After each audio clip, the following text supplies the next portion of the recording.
Aujourd'hui, nous allons évoquer donc l'agrivoltaïsme, que j'ai intitulé donc à 2024 année cruciale. Je vais vous expliquer pourquoi, bien évidemment. On va balayer ensemble les comment accélérer le développement de l'agrivoltaïsme, quels sont les pièges à éviter et comment on peut utiliser l'acceptabilité sociale comme, accélérateur. Donc avant toute chose, pour, bien, identifier vos attentes, hein, parce que j'ai quand même, en fin de compte, beaucoup de choses à dire, donc je peux faire le tri dans ce que je peux vous présenter, vous dire. Ça serait très intéressant que certains, puissent, par le chat, donner, vos priorités. De savoir, aussi quel type de projet, dans quel type de projet vous êtes, hein, si on est vraiment dans de l'agrivoltaïsme ou dans d'autres projets, hein. C'est pas non plus rédhibitoire, bien évidemment, à quel stade du projet vous en êtes, sans donner d'informations confidentielles, hein, bien évidemment, mais juste pour savoir, quel est l'auditoire.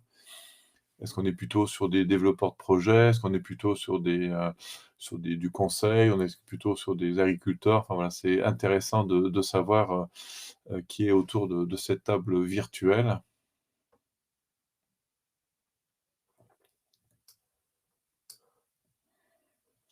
On va se prendre 2 minutes, hein, prenez le temps là d'écrire, hein, bah, comme ça nous permet et puis comme chacun voit le chat, comme ça vous permet de savoir qui est autour de cette table virtuelle, je le répète.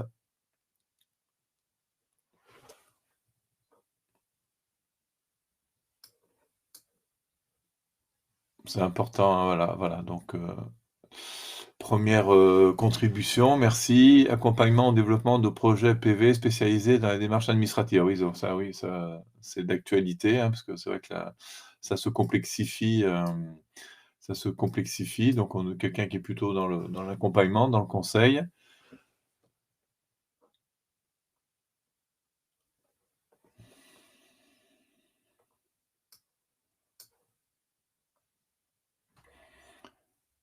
Chef de projet, PV et agri-PV. OK. OK. En Occitanie. OK, donc nous sommes dans la même région. Chef de projet photovoltaïque. OK. Développeur indépendant, d'accord, OK, très bien. Donc, a priori, on a quand même plutôt des gens du monde, ingénieur d'affaires dans le conseil et ingénierie spécialisé dans la transition énergétique, environnementale et sociétale. OK, d'accord, donc plus large. Étudiante en physique énergétique, énergie renouvelable, d'accord. Responsable achat chez un développeur et IPP. Alors IPP, là, j'avoue que je ne sais pas ce que ça veut dire. Si vous pouvez préciser. Chef de projet photovoltaïque.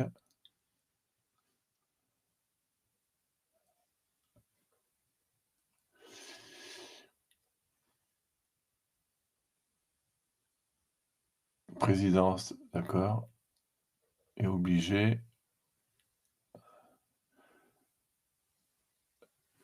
Responsable de projet, producteur d'électricité, d'accord, OK. Oui, en effet. OK, très bien. Bon, bah, écoutez, merci, hein. N'hésitez pas, les autres personnes qui veulent, s'identifier, ou s'identifier, n'hésitez pas à le faire. Chef de projet, déploiement d'infrastructures de télécommunications, très bien.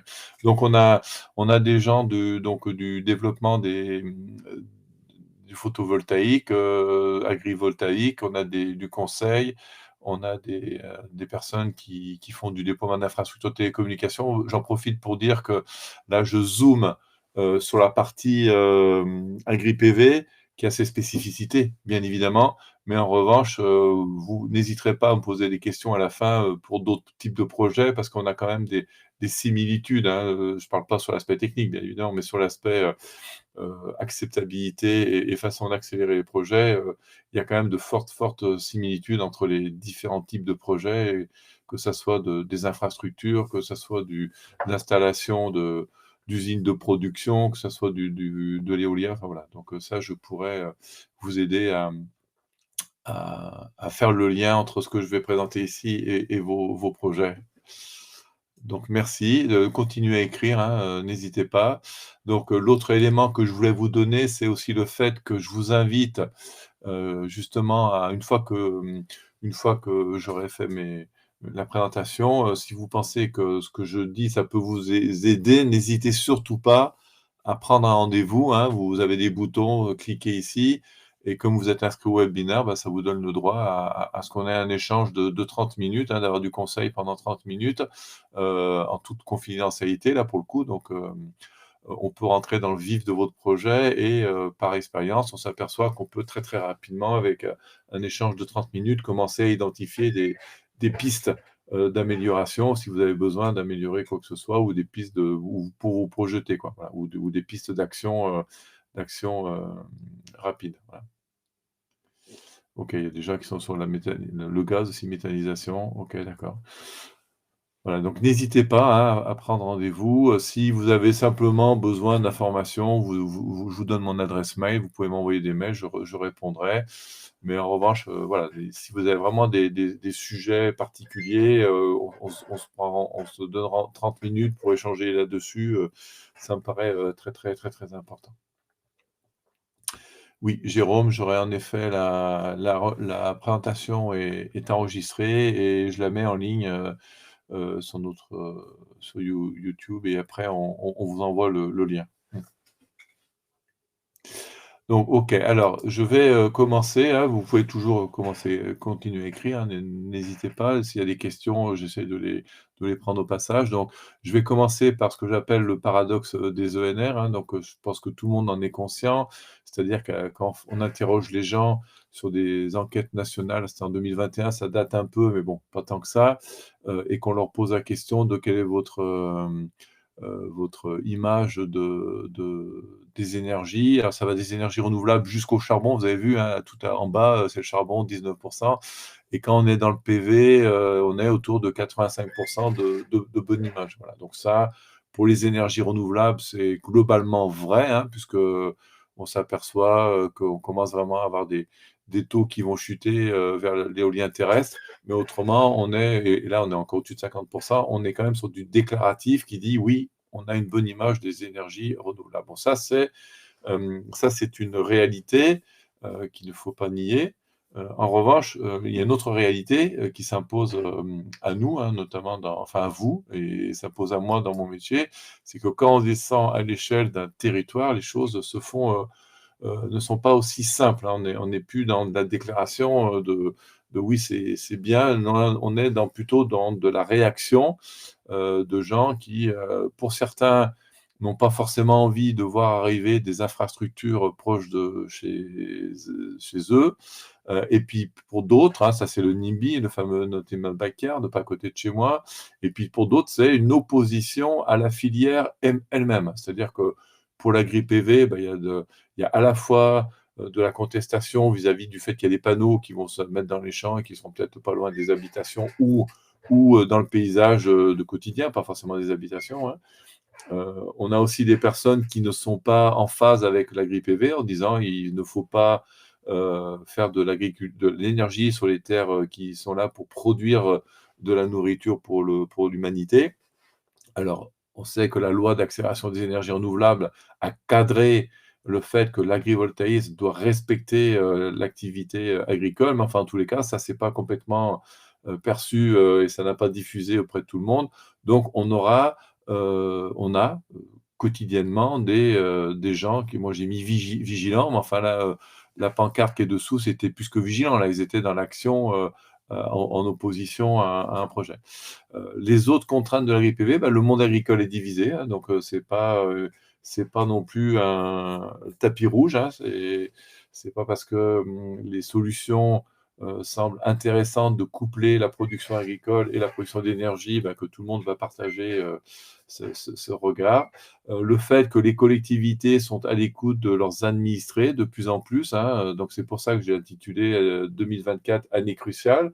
Pourquoi? Bah, parce que 2024-2026, ce sont les élections municipales, que dès 2025, il va y avoir, officialisation des candidats. Donc ça veut dire que les candidats, si jamais c'est des équipes, en place qui se représentent, bah, elles vont pas oser, bouger le petit doigt. Donc ça veut dire que 2025-2026, ça va être, compliqué encore, une fois de plus, hein, chaque fois qu'il y a des élections municipales, c'est toujours compliqué pour les projets, sur les territoires. Donc 2024, c'est, le moment de prendre rang et de prendre rang d'une façon la plus positive que possible, hein, pour pas qu'il y ait des réactions, négatives sur le territoire. Voilà. Donc vraiment, là, on a une année, cruciale où il faut aller, vite, se positionner, correctement. N'oublions pas aussi que les préfets, ont de plus en plus, sont à l'écoute de ce que j'appelle les bruits sur le territoire. Donc ça veut dire qu'ils n'aiment pas trop quand il y a du bruit, négatif sur un territoire parce que c'est pas bon, pour, eux, hein, parce que c'est leur rôle avant toute chose, puis pour leur carrière. Et aussi le point fort dans la grille PV, bah, avec la loi et les décrets qui sont sortis, c'est qu'il y a l'importance de la CDPENAF, hem, et qui est donc, qui donne un avis conforme. Voilà, donc on a rajouté une couche, assez de contrôle, assez importante. Voilà, donc les contraintes sont fortes. Enfin, ceux qui sont dans ce domaine-là, vous les connaissez bien. Et comment on va faire justement pour, bah, pas se dégager de ces contraintes, mais de faire avec, hein, puisque, on n'a pas le choix que de faire avec. Alors Célia, le souci est que l'alternative que ces opposants voient, c'est le PV ou rien. La réelle alternative est sur le même terrain. Préférez-vous une centrale nucléaire? Oui. Bah, oui, alors oui, si vous voulez, je le dis tout de suite, hein, parce que mon métier, c'est d'accompagner tous les jours, des projets, notamment d'énergie renouvelable, mais pas que. Et bien évidemment, j'ai face à moi des gens qui ont des convictions, très, très fortes dans le bien-fondé de leur action, notamment dans les énergies renouvelables, dans vos actions. Mais ce que j'ai toujours tendance à dire, ce que je dis même tout le temps maintenant, c'est: «Servir l'environnement n'est pas un gage d'acceptabilité». Voilà. La posture, qui est de dire: «Bah, oui, mais nous on vient avec des énergies parce qu'il faut de l'énergie et c'est quand même beaucoup moins dégradant, pour notre société, que ça a moins de conséquences que les centrales à charbon, ou centrales nucléaires». C'est une attitude, qui ne fonctionne plus, quasiment plus, hein, faut le savoir, hein, vraiment, la pédagogie, descendante ne fonctionne plus, donc il faut avoir d'autres approches, qui permettent de faire passer le message. Voilà, donc merci pour cette remarque, ça me permet de dire tout de suite, qu'il y a beaucoup de choses qui ne fonctionnent plus, hein. Il y a eu vraiment un virage des dernières élections municipales, donc c'est en 2020 et depuis, bah, je m'aperçois tous les jours qu'il faut travailler différemment. Alors faut pas changer beaucoup, vos habitudes de travail, chef de projet, il faut juste injecter dans votre conduite de projet, quelques éléments que je vais vous, donner, ici. Donc les solutions pour accélérer, ben, il y en a 3. Quand je vais vous les dire comme ça, vous allez dire: «Bah oui, c'est évident», mais, elles sont peut-être moins évidentes à mettre en œuvre. C'est analyser rapidement le contexte territorial et sociétal, mettre en place une stratégie d'approche du territoire et intégrer un plan d'action d'approche du territoire au développement du projet. Je pense que ces phrases sont presque anodines, mais elles ne le sont pas complètement parce que je vois, chaque fois qu'on accompagne des projets, bah, qu'il y a des perturbations, si l'entreprise qu'on accompagne n'est pas prête. Voilà, donc de quelles perturbations on parle?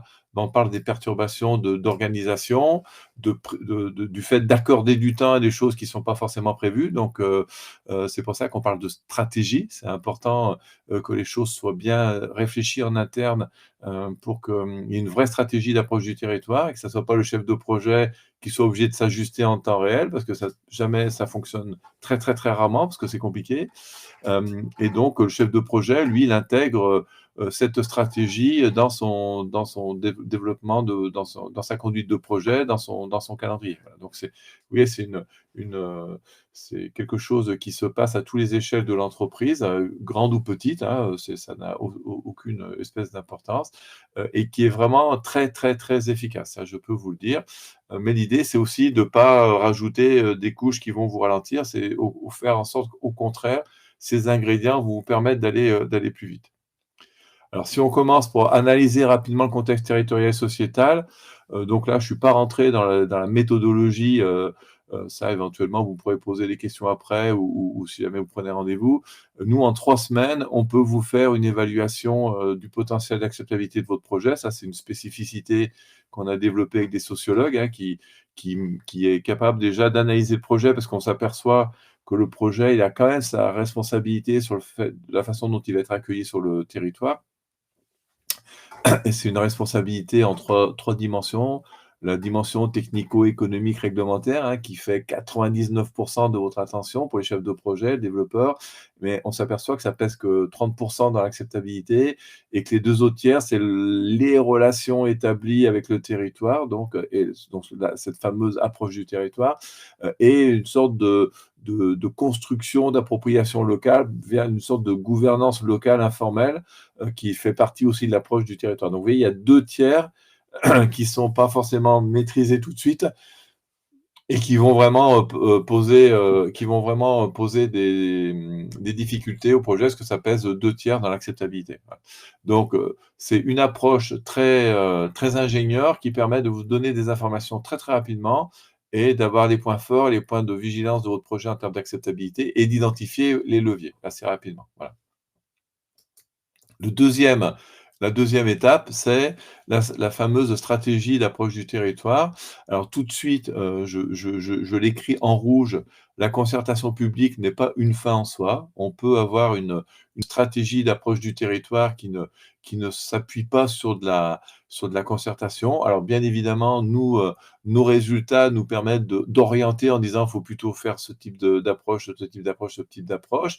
Mais je le répète, ce n'est que des conseils et il ne faut pas voir uniquement la concertation comme, porte de sortie, ou approche du territoire. Donc là encore, nos outils vont permettre d'avoir, une quantification, des points forts, des points de vigilance et ces points forts, ces points de vigilance, bah, ça va nous permettre de répondre aux questions, que tous les porteurs de projets se posent, c'est-à-dire, comment je présente mon projet et à qui, hein, et à qui et à quel moment en fin de compte. Quels points je dois renforcer, et pour quelle partie prenante. Donc, si on veut, avoir un projet qui s'adapte au territoire, beh, il faut être prêt à s'adapter. Donc il faut regarder les points à renforcer, à ajuster, mais pour qui? Et sans partir dans tous les sens, hein, sans qu'à la fin le projet soit plus le projet initial, hein, c'est hors de question. Et quelle modalité de dialogue, hein? Donc ça, je l'ai dit, la concertation publique n'est pas une fin en soi, il y a d'autres modalités de dialogue. Parfois, la concertation est incontournable, mais il faut vraiment la préparer, la structurer. PP, excusez-moi, oui, c'est les parties prenantes.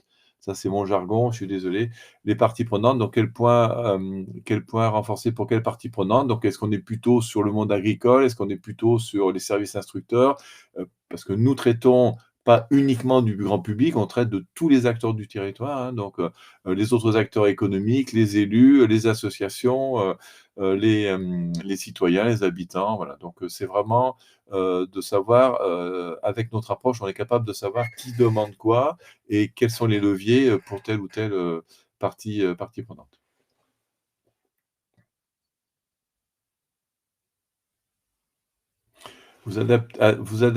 Adaptez-vous au projet en nommant les personnes à rencontrer en priorité. Dans la stratégie, donc ça permet de rendre compte de ces actions et quand on va passer, au plan d'action, le plan d'action, oui, ça va être vraiment de dire, on n'adapte pas le projet, pour chaque partie prenante, hein. On essaye de trouver, les points de dialogue, les zones de dialogue entre les différentes parties prenantes.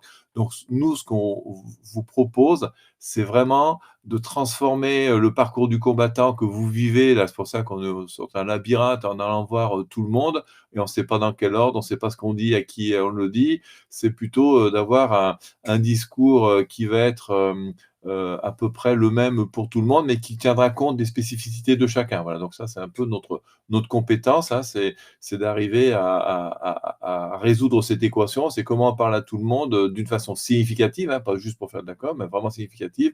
Comme ça, tout le monde a le même message, mais on tient compte des différentes attentes du territoire. Voilà. Et ça, donc, en fin de compte, on vous propose de fabriquer une synergie positive autour de votre projet, une convergence, plutôt que ça soit, alors ça n'empêche pas qu'il va falloir aller rencontrer certaines parties prenantes, hein, mais il y a plusieurs façons de faire et quand on crée de la synergie positive, on s'aperçoit que les choses vont beaucoup, beaucoup plus vite. Parce que le bouche à oreille sur un territoire, ça marche très, très bien. Ça marche pour, fabriquer des opposants, mais ça marche aussi pour fabriquer une autre image du projet. C'est pour ça que notre retour d'expérience nous a montré qu'avec ces démarches, on fait gagner entre 6 et 24 mois à un projet. Alors 24 mois, bah, c'est dans le cas où il est mal parti et qu'il a été bloqué, et qu'il a été obligé de revenir en arrière très, très loin et que là, bien évidemment, on perd beaucoup, beaucoup, beaucoup de temps, quoi. Donc les retours d'expérience, hein, je vous le disais, bah, on s'appuie sur, le petit, schéma là que je vous montre, maintenant, qui est quelque chose qu'on a développé, déployé avec, des sociologues au début. On s'est fait un modèle conceptuel de c'était quoi la dynamique d'un projet sur un territoire. En termes d'acceptabilité, ben, on s'est aperçu déjà que le projet, et le territoire, bah, c'est 50-50, hein. C'est pas que les mauvais coucheurs sur le territoire, c'est pas uniquement le projet qui est mal foutu, non, c'est un équilibre à trouver. Et comme je vous le disais, voilà, donc je vous l'ai dit, là, je vous le montre, on utilise pour le projet l'image de l'iceberg, parce qu'il y a le contenu technique, économique, réglementaire, ce sur quoi les développeurs travaillent 99 du temps. Et puis après, il y a l'autre terme, c'est les relations, et puis ces fameuses gouvernances locales informelles là, qu'il faut réfléchir, mettre en place. Et on s'aperçoit que ça pèse 2 tiers dans l'acceptabilité. Donc ça veut dire que il faut mettre de l'énergie là-dessus. Et il faut mettre de l'énergie organisée, structurée, pas de l'énergie qu'on déploie au dernier moment parce qu'il y a un article qui est paru dans la presse, il y a des gens qui ne sont pas contents, et là on est dans de la réaction à chaud et c'est très compliqué. Là on perd du temps. Là obligatoirement on perd du temps, alors que si on anticipe, non seulement on ne va pas perdre de temps, mais on va en gagner parce qu'on va se mettre tout de suite en ordre de présentation au territoire. Donc, qu'est-ce qu'on fait? On fait de l'optimisation de projet, c'est-à-dire qu'on va vous aider, bien évidemment, à faire en sorte que s'il y a besoin d'évolution, pas toujours, mais quand même souvent, il y a besoin un peu d'évolution, et ben, que la faisabilité technique, économique et réglementaire du projet soit respectée. Donc ça, c'est vous qui dites, bah, ça on peut le faire, ça on peut pas le faire, qui est à la fois en même temps un respect des enjeux du territoire. Donc ça veut dire quoi? Ce que veulent les élus, ce que veulent les services instructeurs, enfin ce que surveillent les services instructeurs, le monde agricole, et qu'en même temps, il y ait une prise en compte des attentes des habitants. Alors, prise en compte des attentes, ça ne veut pas dire oui à tout, hein. Ça veut dire on fait une analyse, on identifie ce qui est attendu et on regarde ce qui est faisable. Ce n'est pas la question de dire oui, je vais tout faire. Non, c'est parce que là, vous dégradez complètement votre projet. Donc, il faut garder la cohérence du projet, mais en faisant en sorte que le projet il soit adapté au territoire et pas qu'il arrive comme une sorte d'élément indésirable sur le territoire. Donc ça, c'est vraiment notre façon de travailler. Alors, je vous ai dit tout à l'heure que la concertation n'était pas une fin en soi. En revanche, quand il s'avère qu'il faut faire de la concertation, parce que certains projets ne peuvent pas faire autrement que faire de la concertation, on a déployé des méthodes là aussi qui sont bien intégrées dans une approche ingénieure. Donc vous avez l'image principale là qui montre qu'on ne fait plus, nous, de réunions publiques au démarrage, c'est trop dangereux. Donc on a utilisé des nouvelles approches, on appelle ça un peu d'une façon un peu pompeuse, exposition d'information et dialogue.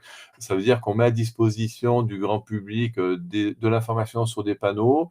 Donc les gens viennent, c'est une exposition, donc ils se baladent dans l'exposition, donc c'est pas la réunion publique où il y a un micro, où c'est celui qui crie le plus fort qui a gagné. Là non, il y a des petits groupes qui se forment, de gens qui ne sont pas forcément toujours contents, mais enfin, il y a des petits groupes qui se forment. Il y a une discussion informelle entre ces petits groupes, entre eux, donc ça peut être des habitants, des élus ou des habitants qui ne se connaissent pas, ou vous, au milieu, qui venez expliquer le projet. On leur remet un livret de dialogue dans lequel ils retrouvent toutes les informations, plus un questionnaire. Et puis ensuite, nous, à gauche, là, on vous fait le suivi de tous les retours du territoire. On classe, on organise, on fait la traçabilité, comme ça les gens voient ce qui est devenu leur question, leur proposition. Si c'est dans les projets très, très, très complexes, on peut faire une évaluation participative multicritère de différentes solutions, et puis on peut à ce moment-là, quand tout est apaisé, faire une restitution, sous forme de réunion publique ou pas d'ailleurs, et ça se termine en principe toujours très bien, par le fait qu'il y a assez apaisé, que ceux qui sont pas d'accord, ben, ils sont probablement toujours pas d'accord, mais ils n'ont pas réussi à entraîner avec eux, une armée d'opposants. Que c'est ça l'objectif, c'est de faire en sorte que s'il y a de l'opposition, elle ne fasse pas basculer le territoire contre le projet, parce que là, pour le coup, ben, c'est très très dur, quoi, voilà. Donc, de la méthode, de l'ingénierie, pour parler à des gens qui sont des ingénieurs souvent de formation, et pour faire la passerelle entre le monde de l'émotion, parce qu'il y a beaucoup d'émotions sur les territoires qu'il faut respecter, hein. Les personnes voient arriver des choses dans leur cadre de vie, ne sont pas très contentes. Euh, je pense que c'est humain. Il y a des personnes qui sont fondamentalement opposées à certaines filières, fondamentalement opposées à la filière éolienne, fondamentalement opposées à la filière méthanisation, fondamentalement opposées à la filière agri-PV, ça va arriver. Et là aussi, c'est pareil, ben, il faut faire avec, faut pas chercher à convaincre ces personnes, il faut juste faire en sorte que ces personnes ne vont pas embarquer avec elles tout le reste du territoire.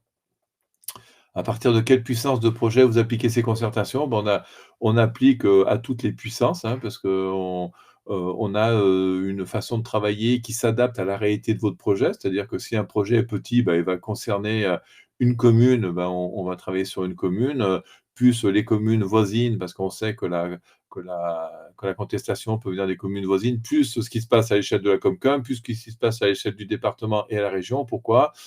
Parce qu'on s'est aperçu que pour qu'il y ait une contestation soit forte, il faut qu'il y ait il faut qu'il y ait une sorte de chambre d'amplification. Donc on regarde, on a différents indicateurs qu'on a développés qui vont très très vite être renseignés. On regarde ce qui se passe à toutes ces échelles, et on peut vous dire très très rapidement, en 3 semaines, quel est le niveau de risque de votre projet. Comment éviter que les projets d'agri-PV ne s'enlisent comme dans l'éolien terrestre? Ben, c'est ce que j'ai essayé de vous faire passer comme message, c'est anticiper, d'avoir une analyse très rapide du territoire, du projet, hein. Nous, ce qu'on propose, c'est ça, c'est une analyse duale, hein, projet-territoire, de regarder les points d'accroche, de regarder les points de divergence, de mettre en place une stratégie d'approche du territoire et d'ajustement du projet, hein, parce que l'un ne va pas sans l'autre, sauf si votre projet il est parfait, mais c'est rare quand même. Et n'oublions pas que pour nous, un projet, ce n'est pas uniquement ce n'est pas uniquement les dimensions technico-économiques, c'est aussi les relations avec le territoire, une sorte de gouvernance locale. Donc il y a des choses à ajuster. Voilà. C'est pas toujours la technique, hein, qu'il faut ajuster, il y a des choses à ajuster.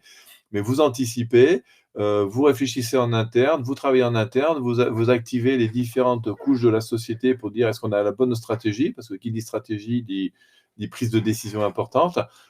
Et après, ça va très vite, parce que vous savez, on trace le chemin, on sait quel est le chemin à suivre, et les choses vont vite. Alors, je ne dis pas que c'est un long fleuve tranquille, hein, je ne dis pas ça, mais en revanche, vous avez une feuille de route très claire, très précise, et des capacités de s'adapter à, si jamais il y a des gens qui ne sont pas contents, et des gens pas contents, on est encore dans une période où peut-être que dans 10 ans, ça sera terminé, mais pour l'instant, on a encore 10 ans devant nous avant que les projets rencontrent des difficultés.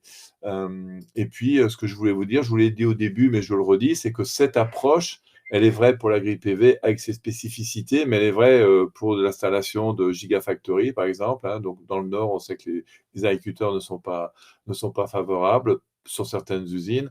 Elle est adaptable à tout type de projet. Ce qui va faire la spécificité de l'agri-PV, c'est vraiment la présence du monde agricole le plus rapidement que possible. Et nous, on a accompagné les projets où, avec notre analyse, excusez-moi, on a vu tout de suite qu'il allait y avoir des problèmes avec le monde agricole, alors qu'il y avait des relations qui avaient été prises avec le monde agricole. Mais on a vu tout de suite avec notre analyse de risque qu'il y allait y avoir des problèmes avec le monde agricole, et ça s'est avéré, et on a perdu, enfin le projet a perdu 1 an, quoi, voilà. Donc vraiment prendre en compte cette dimension d'acceptabilité dès le début du projet, enfin, mais très, très, très en amont, hein, presque quand le foncier est sécurisé ou en cours de sécurisation, on peut y aller. On peut vous apporter plein d'informations très rapidement. Voilà. Et pour les projets qui sont coincés, déjà dans déjà dans le dur, ben, on peut aussi intervenir, par une identification des leviers, qu'il va falloir activer pour, essayer de se sortir de cette situation. Donc je l'ai dit précédemment, n'hésitez pas pour ceux qui ont des projets concrets, qui veulent aller plus loin parce qu'il y a des choses, qui peuvent pas être dites publiquement, bah, vous prenez 30 minutes, hein, ça sera avec plaisir que je vous accorderai 30 minutes d'échange, téléphonique ou visio comme vous voulez, et qui nous permettront d'aller dans le vif du sujet et probablement de vous apporter tout de suite des éléments d'action, pour, soit bien anticiper, soit corriger un projet, soit corriger une situation. Donc voilà, écoutez, je vous remercie vraiment pour, votre écoute. N'hésitez pas maintenant si vous avez des questions à me poser, hein, parce que je suis allé, volontairement, assez rapidement pour, avoir le temps de revenir en détail, s'il le faut sur certains points.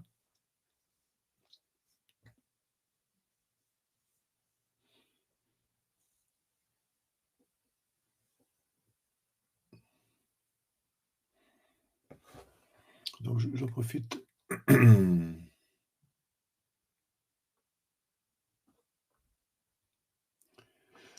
OK, ben, je c'est bien que ça soit intéressant, mais n'hésitez pas à me poser aussi des questions, hein, sur les généralités, enfin les généralités, sur ce que j'ai présenté.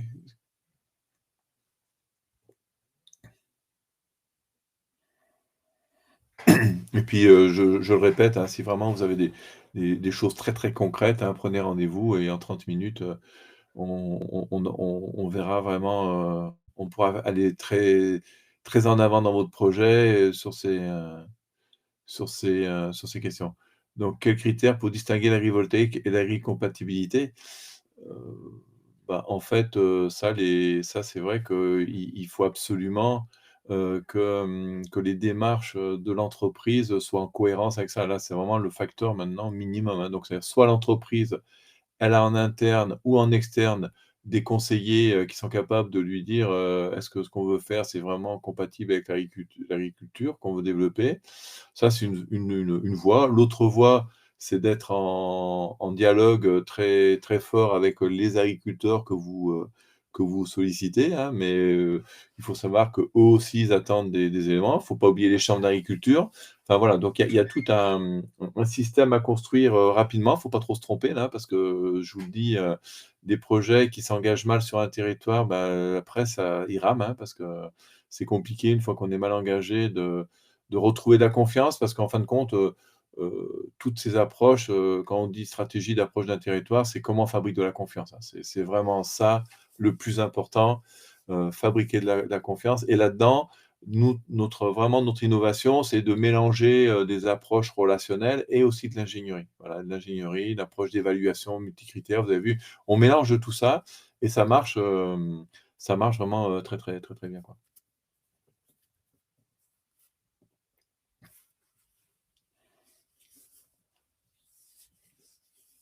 Je vois qu'il y a des gens qui sont en train d'écrire, c'est pour ça que je marque un peu un blanc.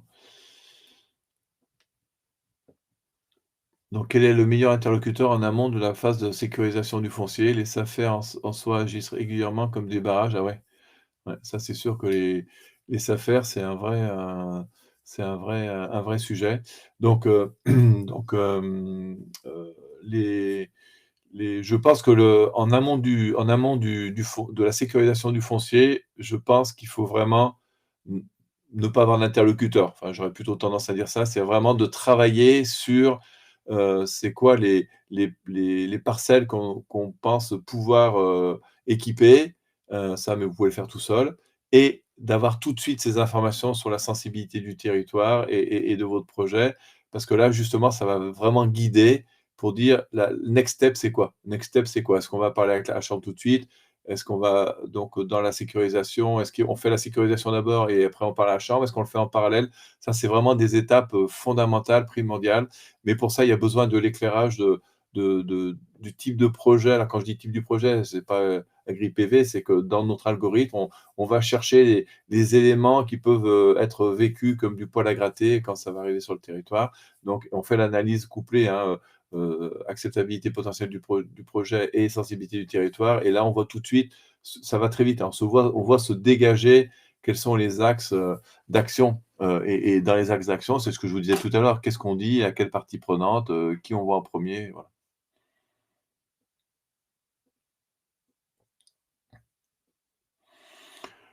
Pauline, bah, oui, oui, si vous voulez, faites-moi des propositions. Vous avez mon adresse mail, faites-moi des propositions de créneaux, on peut oui.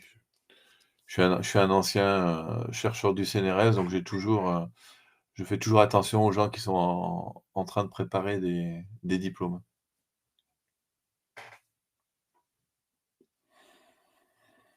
Bah, écoutez, si vous n'avez pas d'autres questions, générales, on va pouvoir se quitter, momentanément, j'espère, hein, je le répète, hein, n'hésitez surtout pas à prendre rendez-vous, hein. C'est vraiment avec moi un grand plaisir à chaque fois de discuter avec les porteurs de projets. Alors, on peut faire par téléphone, on peut organiser une visio, s'il y a de la matière, ben, on peut aller bien évidemment au-delà de 30 minutes, hein.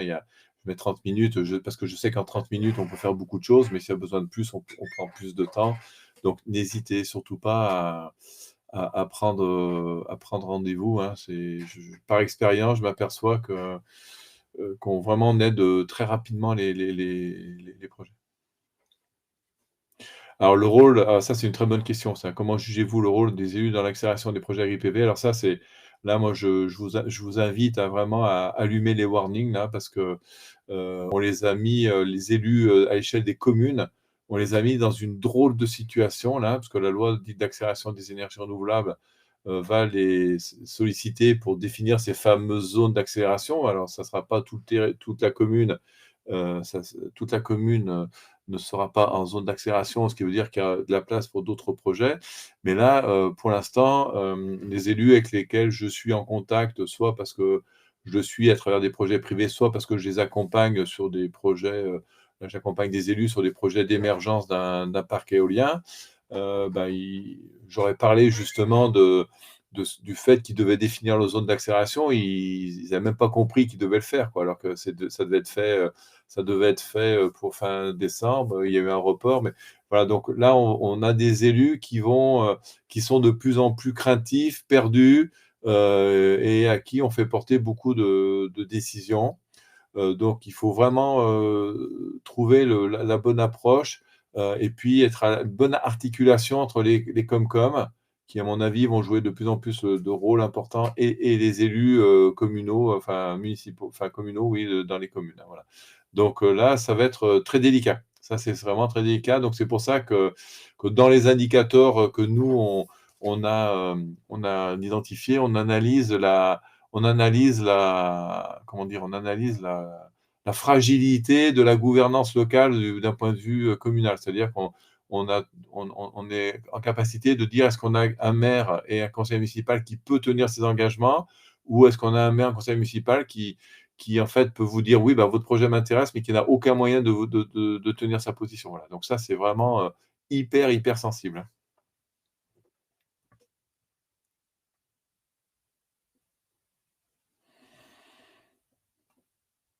OK, bah, écoutez, heu j'attends encore 2 minutes, voir s'il y a quelques questions supplémentaires et puis autrement, bah, on va clore la session.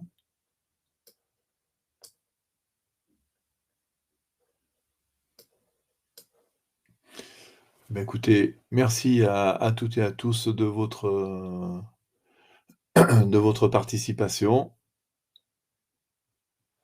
Voilà, n'hésitez pas, si vous avez des informations générales, vous m'envoyez un mail. Si vous avez un truc très particulier, bah, on fait un échange téléphonique ou une visio.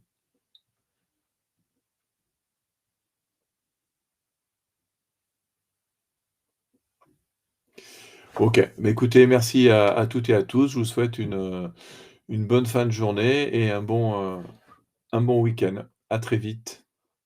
Au revoir.